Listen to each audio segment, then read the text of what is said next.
Vous n'êtes pas dupes. Vous avez vu le titre, vous avez vu la miniature, vous avez vu la story sur Instagram. Vous savez donc de quoi je vais parler. Ah, les SCP. Vous saviez très bien que j'allais parler de ça à un moment ou à un autre. Un petit peu de contenu divertissant. Alors, posez-vous, mettez votre casque, soyez tranquille. Parce que je vais être soft. Je vais pas crier, je vais pas rager, on ne va jouer à rien. Je vais simplement vous conter l'histoire de 3 SCP. Pour m'aider à vous conter l'histoire de SCP, je vais utiliser le wiki de la Fondation SCP. La Fondation SCP est une organisation secrète à laquelle les gouvernements du monde ont confié la tâche de confiner et d'étudier tout individu, entité, lieu, objet ou phénomène contraire aux lois naturelles, qu'on appelle SCP. Sans mesure de confinement, ces objets, lieux ou créatures pourraient causer des dommages à une échelle variable et mettraient en péril la notion de l'humanité nécessaire au bon fonctionnement de la société. Les SCP sont classifiés dans 2 grandes catégories, dont 3 qui sont les plus connues. Safe. Les SCP classés Safe peuvent être confinés facilement. Ils ne présentent pas de risque de rupture de confinement ni de danger en cas de rupture. Euclide. Les SCP Euclide nécessitent des mesures de confinement strictes et contraignantes, présentent un risque non nul de rupture de confinement et de danger en cas de rupture. En gros, Euclide, c'est la classe moyenne. Keter nécessite des mesures de confinement intensives et extrêmement contraignantes, présente un risque élevé de rupture de confinement et un danger extrême en cas de rupture. Avant de vous présenter chaque SCP, je donnerai leur nom et leur classification. Bien, maintenant que je vous ai présenté tout ça, je pense que nous pouvons commencer avec le premier SCP. Les 3 SCP de cet épisode, oui car il y aura plusieurs épisodes, sont 3 des plus connus SCP. Je suis un grand fan de SCP. Donc pour l'instant, je dois vous initier à ça en vous mettant des plus connus, dont le premier, la machine à café, Euclide.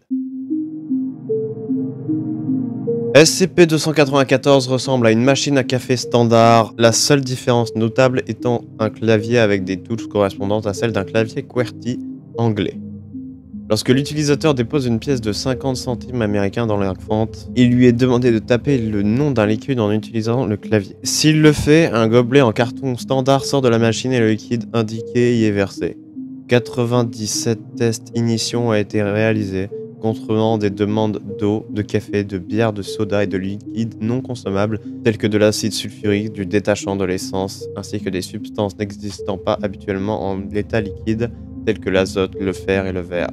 Et chacun fut un succès. Les tests conduits avec des matières solides telles que le diamant ont échoué. Cependant, il semble que 294 ne puisse délivrer que des substances existant à l'état liquide. Il faut noter qu'après à peu près 50 utilisations, la machine ne répond plus aux demandes. Après une période d'approximativement 90 minutes, la machine semble avoir refait le plein. D'autres tests sont prévus, en particulier pour des liquides aux températures extrêmes tels que des métaux fondus ou de l'azote liquide. Document SCP-294-A. Le 2000, l'agent Gloria tenta d'utiliser l'objet SCP-294 pour obtenir du café pendant sa pause de 9h30. L'agent demanda une tasse de Gloria à l'objet. Quelques instants après avoir confirmé la sélection, l'agent Gloria commença à transpirer abondamment et se plaignit de vertige avant de s'effondrer. Après qu'elle fut transportée à l'infirmerie, l'équipe médicale récupéra le contenu de la tasse délivrée par SCP-294, un mélange nauséabond de sang, de morceaux de chair et de divers fluides corporels. Les tests révèlent que la séquence ADN des matières biologiques délivrées par l'objet SCP-294 était celle de l'agente. L'agente Gloria se rétablit complètement à l'infirmerie après 4 semaines de repos et d'hydratation intraveineuse. Les radios et les scanners ne montrèrent aucun autre signe de blessure et Gloria fut autorisée à sortir. Les 2 agents furent réprimandés. La sécurité de la zone de l'objet SCP-294 a été augmentée. Le IKEA. Niveau de classification Euclide. Alors là, nous arrivons à un SCP que j'adore, puisque c'est mon SCP préféré. Il existe même de nombreux jeux vidéo sur ce SCP. SCP-3008 est un large magasin ayant appartenu à la marque IKEA. Une personne pénétrant à l'intérieur de SCP-3008 à travers l'entrée principale, puis se déplaçant jusqu'à n'en plus voir les portes, se trouvera transporté dans SCP-3008-1. Ce déplacement ne sera généralement pas remarqué par la victime, aucun changement n'ayant lieu de son point de vue. Généralement, les victimes ne réalisent l'existence de l'anomalie qu'au moment où elles tentent de retourner vers l'entrée. SCP-3008-1 est un espace ressemblant à l'intérieur d'un magasin de meubles IKEA, au volume bien plus important que ceux qui pourraient être physiquement contenu au sein des dimensions extérieures du bâtiment. Les mesures actuelles indiquent une surface d'au moins 10 km² sans qu'aucune limite visible n'ait été détectée dans quelque direction que ce soit. L'utilisation de télémètres laser n'ayant pas donné de résultat, il n'est pas impossible que cet espace soit infini. SCP-3008-1 est habité par un nombre inconnu de civils piégés dans le confinement de l'objet. Les données collectées indiquent que ceux-ci ont créé une civilisation rudimentaire, incluant la construction des villages et de fortifications dans le but de se défendre contre SCP-3008-2. SCP-3008-2 désigne des entités humanoïdes présentées à l'intérieur de SCP-3008-1. Bien que possédant une ressemblance superficielle avec des êtres humains, celles-ci montrent des proportions corporelles exagérées et variables d'un individu à l'autre, étant souvent décrites comme trop grandes ou trop petites. Ces entités ne possèdent pas de visage et ont systématiquement été observées portant un haut jaune et un pantalon bleu, qui ne diffèrent pas de l'uniforme des employés Ikea. SCP-3008-1 est rythmé par un cycle jour-nuit rudimentaire, déterminé par l'allumage des plafonniers qui s'effectue conformément aux heures d'ouverture et de fermeture du magasin original. Durant la nuit, les instances de SCP-3008-2 deviennent violentes envers toutes les formes de vie présentes à l'intérieur de SCP-3008. Au cours de cette attaque, des entités ont pu être entendues en train de vocaliser les phrases en anglais, consistant typiquement en des variations de « Le magasin est désormais fermé, merci de quitter les lieux immédiatement ». Au moment où le jour commence, les instances de SCP-3008-2 deviennent instantanément passives et commencent à se déplacer au sein de SCP-3008-1. Visiblement de manière aléatoire. Dans cet état, elles ne répondent pas aux stimuli verbaux, mais réagissent violemment si elles sont attaquées. Au moins une sortie a été identifiée au sein de SCP-3008-1, bien que ces sorties ne semblent pas avoir d'endroit fixe, ce qui rend difficile toute tentative de sortir de SCP-3008-1 une fois à l'intérieur. Utiliser toute autre porte que l'entrée principale ou percer les murs du bâtiment ne mène qu'à l'intérieur non anormal du magasin original. Depuis le début du confinement, 14 individus ont réussi à sortir de SCP-3008-1. Après un débriefing extensif, ils ont été amnésiés puis relâchés. Incident 3008-1. À minuit 37, le 2000, un homme est sorti de SCP-3008 suivi 10 secondes plus tard d'une instance de SCP-3008-2. Celle-ci est parvenue à capturer puis tuer l'homme avant d'être éliminé par le personnel de sécurité.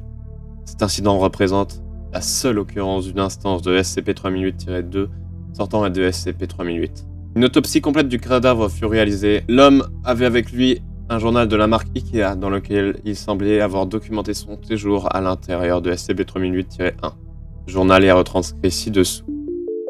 Bon, j'écris ceci pour documenter ce qui doit être, je pense, mon soudain naufrage dans la folie. Je ne peux pas avoir un sens de l'orientation aussi mauvais. Et pourtant, j'écris ceci après avoir été piégé dans un Ikea pendant 2 jours. Pendant tout ce temps, je n'ai pas croisé une seule personne. Au début, j'ai cru que c'était une mauvaise blague, faire du magasin un labyrinthe, faire sortir tous les autres clients et voir combien de temps il me faut pour me perdre. Puis tout le monde rigole un bon coup. J'ai compris que ce n'était pas le cas quand j'ai essayé de retourner sur mes pas. Tout avait changé. Donc je me suis perdu. À la place de la sortie, il n'y avait que des rangées et encore de bibliothèques. Donc, je suis coincé dans un Ikea. On dirait le début d'une blague à la con, les lumières se sont éteintes à 22h, j'ai failli faire une putain de crise cardiaque avec ce gros bruit électrique, ce gros tunk, puis l'obscurité totale. Le magasin a plein de lits par contre, et mon portable a une lampe torche, et pas de foutu signal. Donc je suis allé me coucher, j'ai dormi.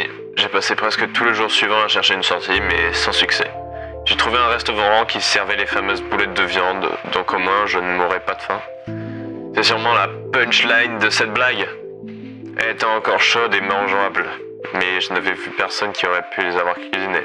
Je suis retourné au rayon des lits avant que les lumières ne s'éteignent vu qu'il fait trop sombre pour rechercher quand elles sont coupées. Il est maintenant 9h10 du matin, les lumières se sont rallumées il y a un instant. Je suis sûr d'avoir fouillé partout autour de l'endroit par où je suis arrivé à présent, et la sortie n'est visiblement pas là.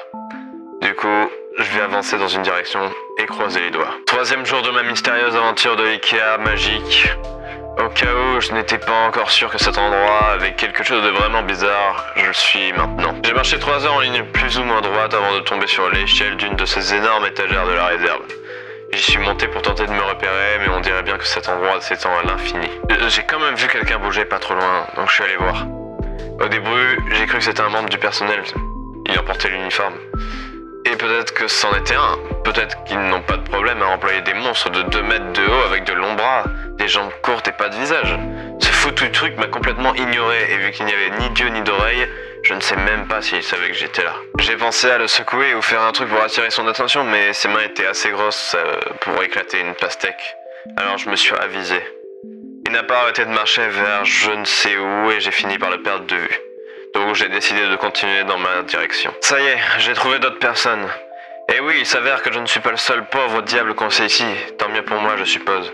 Ma 6e nuit ici, 2 de ces trucs du personnel sont venus vers moi dans le noir, différents de celui que j'avais déjà vu, mais quand même déformés. Je les ai entendus s'approcher en disant que le magasin était fermé et que je devais partir, très poliment et tout. Je sais pas ce qui était le plus bizarre, le fait qu'ils n'avaient pas de bouche ou qu'ils essayaient apparemment de me tuer en disant ça. Ils se sont carrément jetés sur moi comme des chiens enragés. Donc je me suis barré. J'ai sprinté à travers Ikea dans le noir comme un taré. Je l'ai vu en dépassant une autre de ces étagères géantes illuminées par des torches et des projecteurs. Ils ont creusé toute une ville ici. Ils ont un énorme rempart fait d'étagères, de lits, de tables et de trucs du genre. Je jure que c'est la plus belle chose que j'ai jamais vue. Du coup, je suppose qu'ils m'ont vu arriver, ou qu'ils ont entendu mes cris très virils. Parce que la porte était ouverte avec 2 personnes qui me faisaient signe. J'ai entendu des trucs du personnel frapper contre la porte une fois fermée. Tout en nous informant poliment que le magasin était désormais fermé. Ils ont fini par partir. Maintenant qu'il y a d'autres personnes autour de moi, je commence à me sentir un peu plus normal. Peut-être que normal n'est pas vraiment le bon mot, mais après une semaine passée à la seule compagnie du bruit de mes propres pas, je commençais à être persuadé que j'étais devenu fou. Que j'étais ligoté quelque part dans une cellule capétonnée à me taper la tête contre les murs, mais non. Je me sens très sain d'esprit maintenant.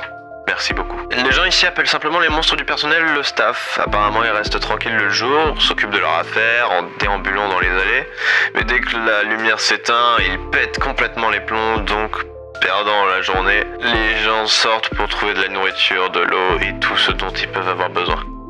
Les autres disent qu'il y a des restaurants et des boutiques aux alentours qui sont régulièrement approvisionnés. Personne ne sait comment, peut-être que le staff s'en charge, mais ils n'ont pas l'air de très bien faire leur boulot. Parce que le réapprovisionnement prend parfois du temps, ce qui oblige à rationner la nourriture. S'ils n'étaient pas aussi occupés à courir après des gens la nuit, peut-être qu'ils seraient plus efficaces. En tout cas, quand la nuit tombe, le staff devient fou et tout le monde reste derrière les murs. Apparemment, cet endroit est partout pareil. Quoi que cet endroit puisse être, peut-être que nous sommes encore tous à l'intérieur de l'IKEA d'origine et que tout ça n'est qu'une hallucination causée par un ennui débilitant. Qui sait? Je suis là depuis 10 jours maintenant. La plupart des gens à qui j'ai parlé m'ont dit qu'ils avaient arrêté de se compter depuis un certain temps. Et un gars, Chris, a dit qu'il était ici depuis des années. Des années. Il y aurait des rumeurs sur des gens qui auraient réussi à sortir. Et d'autres qui auraient vu la sortie, juste avant de l'avoir s'évaporer devant leurs yeux. J'ai l'impression que tout le monde n'y croit pas, mais moi si. Ça expliquerait comment on s'est retrouvé coincé ici, d'une certaine manière. Et je veux dire, c'est bon quoi. Des monstres du staff, des rangées et des rangées infinies du mobilier suédois de haute qualité. Je ne vois pas pourquoi ils ont tant de mal à croire à une porte qui disparaît. Du coup, aujourd'hui, je suis sorti pour aller chercher de la nourriture avec Sandra et Jerry. Une fois les différents points de repère en tête, cela devient assez facile de se diriger. Un grand nombre de ces étagères géantes se sont effondrées l'une contre l'autre. Et plus loin, à l'est, on part tous du principe que c'est l'est en tout cas, il y a une sorte de tour en bois qui monte jusqu'au plafond. Peut-être qu'ont-ils essayé de s'échapper par le toit. C'est illuminé la nuit, donc des gens doivent bien y vivre, mais c'est apparemment à plusieurs jours de marche, ce qui veut dire que cela doit être à des kilomètres. Donc personne ici n'en est vraiment sûr. Apparemment j'ai été extrêmement chanceux de dormir à l'extérieur sans me faire repérer par le staff. C'est tout moi ça, chanceux. On a trouvé un peu de nourriture dans la boutique. Je suppose que le staff l'a restocké pendant la nuit, ce qui est aimable de leur part. Il y avait un téléphone sur le mur, donc j'ai essayé de décrocher. Il y avait une voix à l'autre bout du fil, mais elle ne disait rien de sensé. Des mots aléatoires collés ensemble sans aucune cohérence. Vous avez déjà vu une vidéo de quelqu'un atteint d'aphasie ? C'était un peu dans ce genre-là. Ça ne m'a pas répondu quand je lui ai parlé. De toute façon, Sandra dit que tous les téléphones sont comme ça. Je me demandais la nuit dernière. Le plafond de cet endroit est assez haut et pour ce qu'on peut en voir, ça a l'air de s'étendre à l'infini. Ne devrait-il pas y avoir une sorte de climat là-dedans ? Je suis sûr d'avoir déjà lu un truc sur le bâtiment de la NASA tellement grand qu'il avait sa propre météo. Avec des nuages et tout. Cet endroit est définitivement plus grand que ça. Mais maintenant que j'y pense, je suis presque sûr de ne pas avoir ressenti le moindre changement de température ici. Je vais ajouter ça à la GLCC. à la grande liste de conneries cheloues. J'ai commencé à demander aux gens ce qui leur manquait le plus pendant le dîner. Probablement pas la meilleure idée que j'ai pu avoir, ça a l'air d'avoir déprimé tout le monde. Quelques personnes ici ont vu une famille, un mari ou une épouse, des enfants, des chiens. Franklin aurait un lama comme animal de compagnie, mais je ne sais pas si je dois le croire. Mais bizarrement, certaines personnes ici ont l'air d'avoir de sérieux trous de mémoire. 3 d'entre eux, je n'avais jamais entendu parler de la Station Spatiale Internationale. 2 avaient l'air de penser que était Premier ministre et un avait visiblement jamais entendu parler de la Statue de la Liberté. Et je les crois eux aussi, ils ont l'air tout aussi confus que nous tous. Plus j'y pense, et plus ça a l'air d'expliquer quelques trucs. Et si la raison pour laquelle personne ne s'était mis à la recherche de tous les gens coincés ici était que nous ne venons pas tous du même endroit, ça va paraître bizarre. Finalement, c'est sûrement ça, la vraie devise de cet endroit. Et si les gens d'ici provenaient tous de différentes dimensions, réalités, peu importe le nom. J'ai vu suffisamment de séries pour comprendre le truc. Sarah vient d'un endroit où il n'y a pas de statue de la liberté. La Station Spatiale Internationale n'a pas été mise en orbite là d'où vient Wassim. Si tout le monde ici venait d'endroits différents, même s'ils sont quasiment identiques, il n'y aurait pas de panique suite aux disparitions. Pas de grandes enquêtes. Nous serions qu'une goutte d'eau, une seule personne disparue dans un océan d'informations. Je viens seulement de réaliser qu'hier c'était l'anniversaire de mes 6 mois passés ici. Je me demande si Ikea vend des châteaux d'anniversaire. La routine ne change pas beaucoup ici. De nouvelles personnes nous rejoignent à peu près tous les 15 jours. La quantité de vivres monte et descend à son rythme, mais nous n'avons jamais eu vraiment de...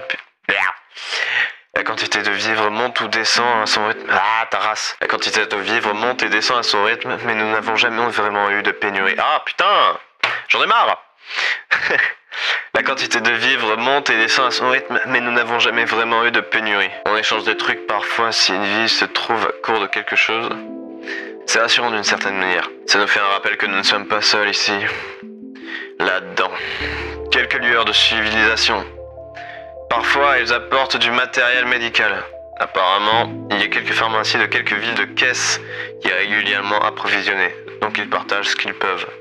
Je n'avais jamais entendu parler d'un Ikea avec une pharmacie, mais au point où on en est, je ne serais pas surpris de trouver un laboratoire de récolte d'organes Ikea. Ça expliquerait au moins le staff.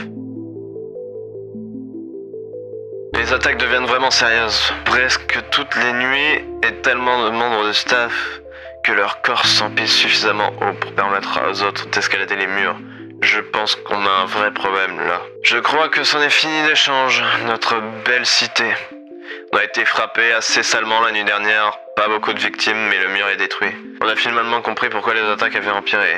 Il y avait un bout de membre du staff dans une boîte de vivres. Aucune idée de comment il s'est retrouvé là, mais apparemment un bout les attire autant qu'un corps entier. Il est trop tard de toute façon. Il y a trop de cœurs à déplacer pour avoir le temps de réparer le mur. Candace en convoqué une réunion. Et je suppose qu'on y parlera d'abandonner l'échange, peut-être de tenter de trouver refuge à Caisse. Mais il commence à se faire tard. Je ne pense pas que l'on aura le temps d'y arriver. Je me suis bien débrouillé dans le noir pendant la première semaine après tout. Mais combien de temps je peux continuer à avoir de la chance? J'écris seulement ceci pour donner une fin, je suppose. Pour moi ou pour quiconque trouvera ceci. C'est cette rentrée dernière, j'espère que qui que ce soit qui lise ce journal le fasse hors d'ici.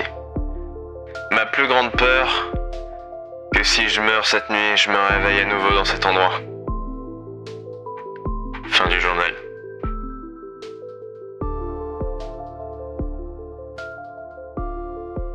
Reptile difficile à détruire. Keter. Alors cette fois on arrive sur le SCP le plus connu de la Fondation. C'est le plus connu car c'est le plus fort peut-être des SCP. C'est aussi un des plus dangereux. Même si je doute que vous ne le connaissiez pas, je vais vous le raconter quand même. SCP-682 est une grande créature vaguement reptilienne d'origine inconnue. Elle semble être extrêmement intelligente et a été observée discutant de manière complexe avec SCP-079. Alors SCP-079 c'est un micro-ordinateur construit en 1978. Alors, en gros, il s'auto-améliore lui-même. SCP-682 semble vouloir une haine à toute forme de vie, et a exprimé dans plusieurs interviews au cours de son confinement. SCP-682 a toujours été observé doté d'une force extrêmement grande, d'une grande vitesse et de bons réflexes. Même si les niveaux exacts varient en fonction de son état, le corps physique de SCP-682 se développe et évolue très rapidement, grandissant ou diminuant tandis qu'il consomme ou rejette de la matière. SCP-682 consomme l'énergie de tout ce qu'il ingère, organique ou non organique. La digestion semble être facilitées par un ensemble de branchies et de filtrage à l'intérieur de ses narines. Celles-ci sont en mesure d'utiliser les matières exploitables de toute solution liquide, ce qui lui permet de constamment se régénérer à partir de l'acide. Ses capacités de régénération sont énormes, et SCP-682 a été observé en train de se déplacer alors que son corps était détruit ou pourri à 87%. 87%. Est-ce que c'est bon pour vous? En cas de rupture du confinement, SCP-682 doit être traqué et récupéré en mobilisant toutes les forces d'intervention mobiles disponibles. Et aucune équipe de moins de 7 membres n'est autorisée à affronter. À ce jour, le nombre de tentatives de violation au confinement s'élève à 17, tandis que les évasions réussies sont au nombre de 6. Rapport de l'événement 682 E18. Le général et le docteur l'observent. 4 heures. Exposition. SCP-682 commence à se déchirer au point de contact et subit des dégâts massifs. SCP-682 demande à plusieurs reprises à quoi il a été exposé. 8 heures. La cristallisation commence, avec une propagation beaucoup plus lente que le normal. Midi. SCP-682 montre des signes d'extrême souffrance et commence à convulser. 13 heures. La cristallisation s'arrête à 62% de conversion. Les parties cristallisées explosent, causant des dégâts physiques considérables à SCP-682. 14 heures. SCP-682 récupère de l'exposition, en débit de la perte de membres et d'organes. SCP-682 commence sa régénération, indiquant qu'il tentera de tuer et de consommer tout le personnel impliqué dans l'événement 682-18. SCP-682 semble maintenant être immunisé contre SCP-409. L'utilisation d'autres SCP pour neutraliser SCP-682 doit d'abord être testée sur des échantillons de SCP-682 avant de procéder de vrais tests. Le docteur ont demandé la permission de neutraliser SCP-682 en utilisant SCP-689. La demande est actuellement en attente d'approbation par le...